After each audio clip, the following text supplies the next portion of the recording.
9,000 కోట్లు లెక్కేసుకున్నా 27,000 కోట్లు ఈ 2.5 సంవత్సరాల్లోనే ప్రభుత్వం 70 లక్షల మంది రైతులకు బాకీ పడ్డది. 27,000 కోట్లు ఎగ్గొట్టి 20,000 కోట్ల రుణమాఫీ చేసినా అని చెప్పి రేవంత్ రెడ్డి గారు ఏదైతే రైతులను మభ్యపెట్టే ప్రయత్నం చేస్తున్నారో రైతులు ఆవేదనతో ఉన్నారు. అట్లాగే రాష్ట్ర వ్యాప్తంగా ఉన్న మహిళలు నిన్న రేవంత్ రెడ్డి గారు మాట్లాడిన మాట కూడా చూస్తున్నారు. బాసరలో ఆయన మాట్లాడిన మాటలు ఎంత దారుణంగా, ఎంత అవమానకరంగా, ఒక ముఖ్యమంత్రి స్థాయికి తగని మాట. ఎంత పెద్ద కండలు తిరిగిన పైల్వానైనా 3 నెలల్లోనే పిల్లలు పుట్టించలేడు కదా, ఇది ఒక ముఖ్యమంత్రి నోట్లోంచి వచ్చే భాషనైనా, ఒక ముఖ్యమంత్రి మాట్లాడే భాషనై? అసలు 3 నెలలు అన్న మాట చెప్పింది ఎవరండి? మేం చెప్పినామా? ప్రజలు అడిగారా? మీరే కదా సంతకాలు పెట్టింది, మీరే కదా రేవంత్ రెడ్డి గారు పిసిసి అధ్యక్షుడిగా, మీ బట్టి విక్రమార్క గారు సిఎల్పి లీడర్ గా 100 రోజుల్లోనే 6 గ్యారంటీలు అమలు చేస్తామని నొక్కి చెప్పింది మీరు, గ్యారంటీ కార్డులు ఇచ్చింది మీరు, ఆర్థిక పరిస్థితి మొత్తం మాకు తెలుసు అని చెప్పి ఉదరగొట్టింది మీరు. ఇవాళ ఏ ఒక్క హామీ అమలు చేయకుండా ఈ అపసవ్యపు మాటలు మాట్లాడుతున్నది మీరు. పెద్దలు జీవన్ రెడ్డి గారు లాంటి నికార్సైన కాంగ్రెస్ నాయకులను అవమానించి వారి ఆత్మగౌరవాన్ని దెబ్బతీస్తున్నది మీరు. ఇది ఒక జీవన్ రెడ్డి గారి విషయంలో కాదు నేను మాట్లాడుతున్నాను. నేను మొన్న డిప్యూటీ సీఎం బట్టి విక్రమార్క గారి కొడుకు పెళ్లికి పోయినా.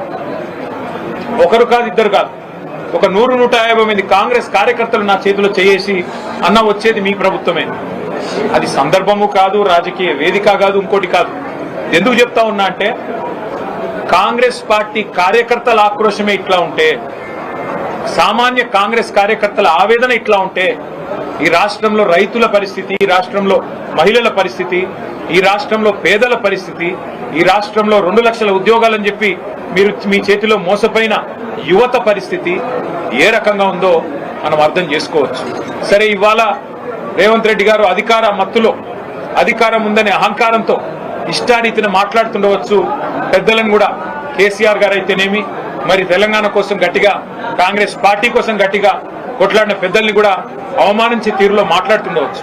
కానీ కాలం ఎన్నటికీ ఒక్కలాగా ఉండదు, అధికారం కూడా ఎన్నటికీ ఎవరిది ఒకరి సొత్తు కాదు. 10 ఏళ్లు ప్రజలు మాకు అవకాశం ఇచ్చారు. ఇవాళ 5 ఏళ్లు కాంగ్రెస్ పార్టీకి, రేవంత్ రెడ్డి గారికి ప్రజలు అవకాశం ఇచ్చినారు. మాకైతే సంపూర్ణమైన విశ్వాసం ఉంది. వారిని నేను కేసీఆర్ గారి తరఫున పార్టీలోకి ఆహ్వానించడానికి ఇక్కడికి వచ్చినాను. వారు సానుకూలంగా స్పందించారు. మాకు కేసీఆర్ గారితో నాకు వ్యక్తిగతంగా కూడా చాలా అనుబంధం ఉంది. కానీ మీరందరూ వచ్చారు, ఆహ్వానించారు, సంతోషం.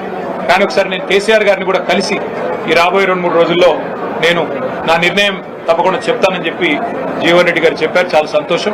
నేను వారిని కోరేది ఒకటే, ఈ రాష్ట్రంలో రైతులు, ఈ రాష్ట్రంలో పేదలు తిరిగి వారి మొహంలో చిరునవ్వు రావాలి అంటే కేసీఆర్ గారు ముఖ్యమంత్రి కావాల్సిందే. తిరిగి మళ్ళీ కేసీఆర్ గారు బాధ్యతలు చేపట్టాల్సిందే, తెలంగాణను పట్టాలు ఎక్కించాల్సిందే. అందుకే వారి సహకారాన్ని నేను కోరుతా ఉన్నాను. మా సహచరులందరం కూడా కలిసి వచ్చి వారిని ఇవాళ ఉమ్మడి కరీంనగర్ జిల్లా, అట్లాగే ఉమ్మడి నిజామాబాద్ జిల్లాకు సంబంధించిన ముఖ్య నాయకులందరం కూడా వచ్చి వారిని సాధారణంగా ఆహ్వానించాము. వారు పెద్దలు కేసీఆర్ గారితో కలిసిన తర్వాత మిగతా అన్ని విషయాలు కూడా ప్రజాహితాన్ని దృష్టిలో పెట్టుకొని, అల్టిమేట్ గా ఈ రాష్ట్ర భవిష్యత్తును దృష్టిలో పెట్టుకొని, తప్పకుండా జగిత్యాల జిల్లా ప్రయోజనాలు కూడా దృష్టిలో పెట్టుకొని వారు నిర్ణయం తీసుకుంటారని చెప్పి నేను ఆశిస్తా ఉన్నాను. వారికి తప్పకుండా మా వైపు నుంచి ఆహ్వానం మాత్రమే కాదు, పార్టీలో కూడా సముచితమైన స్థానము, గౌరవము తప్పకుండా ప్రజల్లో వారికి ఉన్న గౌరవానికి, ప్రజల్లో వారికి ఉన్న గుర్తింపుకు తగ్గ విధంగా ఉంటుందని చెప్పి కూడా వారికి నేను విజ్ఞప్తి చేస్తూ, మరి ఈరోజు వారు కూడా వారి సహచరులందరినీ పరిచయం చేశారు. చాలా ఓపికగా మమ్మల్ని రిసీవ్ చేసుకున్నందుకు పెద్దలు జీవన్ రెడ్డి గారికి కూడా హృదయపూర్వకంగా మా అందరి పక్షాన వారికి ధన్యవాదాలు తెలియజేస్తూ వారు స్పందించాలని కోరుతాం. ఈరోజు భారత రాష్ట్ర సమితి అధ్యక్షులైనటువంటి కేసీఆర్ గారి ఆధ్వర్యంలో వారి యొక్క ఆలోచన సూచన మేరకు బీఆర్ఎస్ పార్టీ కార్యనిర్వాహక అధ్యక్షులు మిత్రులు కేటీఆర్ గారు ఏదైతుందో జిల్లా చెందినటువంటి, అంటే ఉమ్మడి కరీంనగర్ జిల్లా చెందినటువంటి అందరూ కూడా నాకు పూర్వ సహచరులే. అందరితో కలిసి పనిచేసినటువంటి అనుభవం నాకుంది. అందరితో పర్సనల్ రిలేషన్ కూడా నాకుంది. అందరితో ఇక్కడి మారిన పరిస్థితులకు అనుగుణంగా బీఆర్ఎస్ లో కలిసి పనిచేస్తే రాష్ట్ర భవిష్యత్తు కొరకు ఇలా ప్రధానంగా ఏదైతే వివరం కాన్స్టిట్యూషన్ ఏదైతుందో రాష్ట్ర భవిష్యత్తు అనేది ప్రధానం. రాష్ట్ర భవిష్యత్తు కొరకు ఏదైతుందో మనం పాటుపడుతున్న అవకాశం మరి వారు నాకు కల్పించడానికి ముందుకు వచ్చినందుకు నేను వారికి హృదయపూర్వకంగా ధన్యవాదాలు చెప్తాను. చెప్పండి, నేను వాస్తవంగా ఏదైతుందో 25th of March నేను కాంగ్రెస్ పార్టీ నుండి రాజీనామా చేయాలని చెప్పని నిర్ణయం తీసుకున్న నాడు కొత్త భావోద్వేగానికి గురి కావడం జరిగింది. 4 దశాబ్దాల అనుబంధం కలిగినటువంటి ఒక రాజకీయ పార్టీ నుండి మరి బంధం తెంచుకునేటువంటి ఒక పరిస్థితి ఎదురు కావటం కొంత నాకు ఆనాడు really I felt that day was very unfortunate. కానీ ఇవాళ ఒక విధంగా ఏమనిపిస్తుంది, కాంగ్రెస్ పార్టీతో అనుబంధం తెంచుకున్నా కానీ ఇలా భారతీయ రాష్ట్ర సమితి లాంటి తెలంగాణ రాష్ట్ర ఏర్పాటు సాధన కొరకు ఉద్యమించినటువంటి ఒక నాయకుడు కేసీఆర్ గారి యొక్క నాయకత్వంలో పనిచేసేటువంటి అవకాశం నాకు లభిస్తున్నందుకు real I'm feelings today is the most happiest day in my life. అంటే జీవితం అనేది ఎటు దారి తీసి ఏం చేయమని ఎవరు కూడా ఊహించమని చెప్పండి. ఉమ్మడి కరీంనగర్ జిల్లానే కాదు, తెలంగాణ రాష్ట్రం యావత్తులో కూడా జీవన్ రెడ్డి లాంటి ఒక నాయకుడు కాంగ్రెస్ పార్టీ నుండి దూరం అవుతారని చెప్పి ఎవరు కూడా ఊహించలేదు చెప్పండి. దాని కారణాలు కూడా మీరు ఊహించి ఉంటారని చెప్పండి.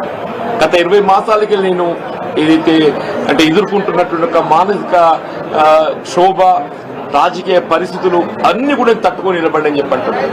అయినప్పటికీ కూడా ఏదైతున్నదో ఇవాళ నేను తట్టుకొని నిలబడ్డా, కానీ రాష్ట్ర భవిష్యత్తు కూడా ప్రధానం చెప్పంటుంది. వీళ్ళ ఆనాడు ఏదైతే 2023 సాధారణ శాసనసభ ఎన్నికల్లో ఒక్కరికొకరు ఏముంటుందంటే ఇంకా మెరుగైన పాలన కావాలి, ఇంకా మాకేదో భవిష్యత్తు కావాలనుకుంటాం. ఆనాడు ఏదైతే 10 సంవత్సరాల కేసీఆర్ పాలనలో తెలంగాణ సమాజానికి కల్పించినటువంటి యొక్క పరిష్కారాలు ఏదైతుందో, అభివృద్ధి ఉందో, ఇంకా మెరుగైన పాలన కావాలని చెప్పి కాంగ్రెస్ పార్టీ మరి మీరు పేర్కొనడం జరిగిందో దాన్ని ప్రజలు ఆకర్షితులైంది. కాంగ్రెస్ పార్టీకి అవకాశం కల్పించింది. కానీ రియల్లీ ఏదైతుందో నా అనుభవం చెప్పంటున్నాను. I have seen NT Rama Rao గారి ప్రభుత్వం చూసా, నేను తదుపరి చెన్నారెడ్డి గారి ప్రభుత్వం చూసా, విజయభాస్కర్ గారి ప్రభుత్వం చూసా, రాజశేఖర్ గారి ప్రభుత్వం చూసా, చంద్రబాబు నాయుడు గారి ప్రభుత్వం చూసా, కేసీఆర్ గారి ప్రభుత్వం చూసా నేను. కానీ ఈ 2 సంవత్సరాల కాలంలోనే ఇవాళ అంటే 10 సంవత్సరాల్లో సాధించినటువంటి అభివృద్ధి సంక్షేమ ఫలాలు తిరోగమన దిశగా చెప్పండి. కేసీఆర్ గారు ఏ ఉద్యమ నేతగా తెలంగాణ రాష్ట్రాన్ని సాధించడానికి వారు ఉద్యమించిండ్రో వారి సాధారణంగా తెలంగాణ రాష్ట్ర భవిష్యత్తు నిర్మాణానికి 10 సంవత్సరాలు కృషి చేస్తే అది 2 సంవత్సరాల్లో తిరోగమన చర్యగా వీళ్ళ ప్రజలు ఏదైతుందో అంటే నేను ప్రాక్టికల్ చెప్తున్నాను. ఇవాళ నేను మీరేదో వచ్చిందో అని చెప్పని పిఎస్ లో జాయిన్ కావాలని చెప్పి ఇక్కడ నిర్ణయం ప్రకటించడం కాదు చెప్పంటున్నాను. నేను ఆనాడే నిర్ణయం తీసుకోవాలని చెప్పని నేను కొంతమంది నాకు చెప్తున్నారు పెట్టి అయినా నేను I want to study the mind of the people. ప్రజాభిప్రాయం ప్రజలు ఏ విధంగా స్పందన ఉందో గమనిస్తామని చెప్పండి. మా మిత్రులు సహచరులు శ్రేయభిలాషుల యొక్క అభిప్రాయాలు కూడా సేకరించామని చెప్పని ఈ 2 వారాన్ని ఓపిక పెట్టని చెప్పండి. మా మిత్రులు శ్రేయభిలాషులు సహచరులు వారి యొక్క సూచనలు సలహాలతో పాటుగా ముఖ్యంగా ప్రజాభిప్రాయాన్ని గమనించింది. నేను ఈ మధ్య ఒక 4-5 days బ్యాక్ ఇట్లా ఒక ప్రెస్ కాన్ఫరెన్స్ పెట్టింది. మా ప్రెస్ మిత్రులు కూడా ఇంకా మీరు ఎందుకు ఓపిక పడుతుంది సార్, ఏదో నిర్ణయం ప్రకటిస్తే అయిపోతాయి కదా, ఎందుకు మీరు అనుకున్నట్టు ప్రకటించి ముందుకు పోతే అయిపోతాయి అని చెప్పని మా పాత్రికేయ సోదరులు కూడా ఏది ఇస్తుందో they to have suggested me. అంటే ఇవాళ ఏది ఇంకా మీరు రీచ్ అవ్వాల్సిన అవసరం లేదు, you can go further, you can go head అనే ఒక భావ సూచనలు మా పాత్రికేయ సోదరులు కూడా పొందడం జరిగిందని చెప్పండి. ఇవాళ ఏది ఇస్తుందో కేసీఆర్ గారి యొక్క నాయకత్వంలో పనిచేసే ఒక అవకాశం మీరు అన్నట్టు 2014లో నాకు వచ్చింది. అయినా కానీ ఇది పొలిటికల్ కమిట్మెంట్ తోని నేను కాంగ్రెస్ లో కొనసాగింది. బట్ ఇవాళ పరిస్థితి లోపల ఏదైతుందో నేను వ్యక్తిగతంగా కాంగ్రెస్ లో ఎదుర్కొంటున్నటువంటి ఒక మానసిక ఇబ్బందులు తోడు ఏదైతుందో నాకు రాష్ట్ర హితం ప్రధానంగా కనబడుతుంది చెప్పి ఎవరికైనా ప్రజా జీవితం అనేది రాష్ట్ర హితం అని చెప్పండి. ఆ రాష్ట్ర హితము ముఖ్యంగా రైతాంగం, రైతు కూలీలు, నిరుపేద వర్గాలు, దళితులు, బలహీన వర్గాలు, ఆడబిడ్డలని చెప్పంటూ నేను విద్యార్థి లోకం అని చెప్పండి. నిర్ణయాగమం ఏదైతుందో కోర్టు ఫీజు రియంబర్స్మెంట్ ఏదైతుందో రాష్ట్రంలో చెల్లింపు చేయలేకపోతుంది కాబట్టి మీరు తల్లిదండ్రుల దగ్గర ఫీజు వసూలు చేసుకోవచ్చని చెప్పాను. ఎంతకన్నా మోస్ట్ అన్ఫార్చునేట్ థింగ్ ఏముందని చెప్పండి. ప్రభుత్వం యొక్క వైఫల్యానికి ఇంతకన్నా పెద్ద నిదర్శనం ఏముంటుందో చెప్పండి. విద్యార్థులంటే రాష్ట్ర భవిష్యత్తు, దేశ భవిష్యత్తు అని చెప్పండి. అటువంటి విద్యార్థి లోకానికి ఏది ఇస్తుందో ఇవాళ మనము భవిష్యత్తు చూపెట్టలేకపోతున్నాం అని చెప్పంటే పాలన అనేది ఏ విధంగా కొనసాగుతుందో దీన్ని బట్టి ఊహించవచ్చు అని చెప్పంటారు.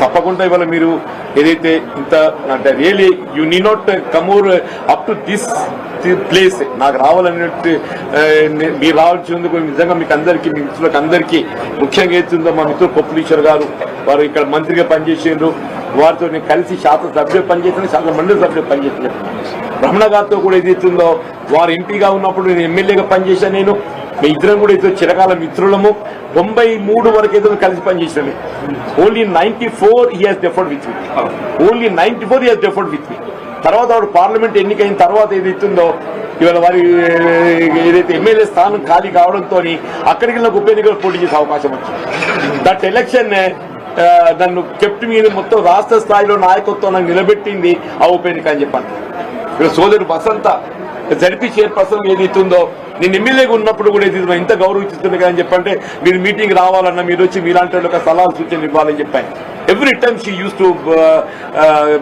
అంటే నన్ను మీటింగ్ రావాలని చెప్పి కోరేది చెప్పండి ఈ సాగర్ అనేది is like younger brother to me Sagar అనేది is like younger brother to me అని టెల్లింగ్ సంజయ్ గాని కౌశిక్ గాని మేమంతా మిత్రులము వీళ్ళందరం కూడా వినోద్ రావు గారు మా దామోదర్ రావు గారు మా ఫ్యామిలీ అసోసియేటే వారి నాన్నగారు వాళ్ళ 81 సమితి ప్రెసిడెంట్ ఎన్నిక కావడానికి ఏదైతుందో నాకు ఒక మైల్ స్టోన్ నాకు అండగా నిలిచాను ఎవరికి తెలియదు ఇది దామోదర్ రావు గారి తండ్రి జీవన్ రెడ్డికి ఏం సంబంధం అని చెప్పి అనుకుంటున్నాను మీకు కూడా ఆశ్చర్యపోతారు కూడా దామోదర్ రావు ఇప్పుడే తెలిసి దామోదర్ గారి తండ్రి మీకెక్కడ సన్నిహిత సంబంధం అని చెప్పాను అంటే the whole relation with the BRS party with every leader have got అని చెప్పంటాను ఈ స్థాయి ఈ దశలో ఏదైతుందో కేసీఆర్ గారితో కలిసి పనిచేసేటువంటి అవకాశం నాకు రావటం వారి నాయకత్వం కలిసి పనిచేసేటువంటి అవకాశం నాకు రావటం నేనైతే అంటే ఇవాళ జీవితం ఎవరే కానీ ఇవాళ నా జీవితం ఒక చివరి స్థాయికి వచ్చినాయి I seen enough political public life నా సుదీర్ఘ ప్రజాయుద్ధం 4 దశాబ్దాలు నేను గడిపింది ఉంటే ఇంకో ఒక ఎన్నిక చూస్తే కావచ్చు దేవుడు దయతలిస్తే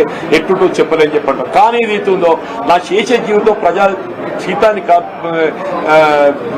పాటుపడటానికి కొరకు ఏదైతుందో కేసీఆర్ గారి నాయకత్వంలో పనిచేయడానికి మీరు నాకు అవకాశం కల్పిస్తున్నందుకు వారి సూచనకు అనుగుణంగా మీరు ముందుకు వచ్చినందుకు మీకు హృదయపూర్వక ధన్యవాదాలు చెప్తున్నా కేసీఆర్ గారిని కలవటము మా పాత సాన్నిహిత్యం దాన్ని కొంత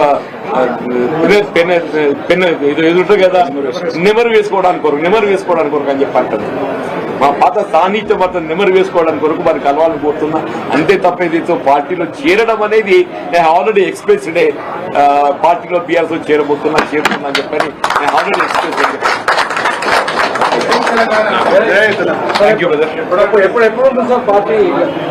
తినబోతు రుచులు అడగకూడదు పెద్దవాళ్ళిద్దరు కలుసుకున్న తదుపరి కార్యాచరణ ఇప్పుడు వారి నిర్ణయం ప్రకటించింది పార్టీలో చేరడం లాంఛనంగా చేరుతాను కేసీఆర్ గారిని కలిసి కేవలం మా స్నేహానికి సంబంధించిన కొన్ని జ్ఞాపకాలు నెమరేసుకోవడానికి అని చెప్పారు ఈ పెద్ద నిర్ణయం చెప్పేసి మిగతా వార్తలు మీరు తర్వాత రాస్తారు మీరు అడగకూరి బ్రదర్ పెద్దవాళ్ళు ఇద్దరు మాట్లాడుకొని అన్ని విషయాలు ప్రకటిస్తారు మీరు తినబోతు రుచులు అడగకూడదు మీరు తొందరపడకుండ్రి ఇప్పుడు వారిద్దరికి ఉన్న అనుభవం అంత కాదు నా వయస్సు కాబట్టి వారిద్దరు కలుసుకున్నాక పెద్దలు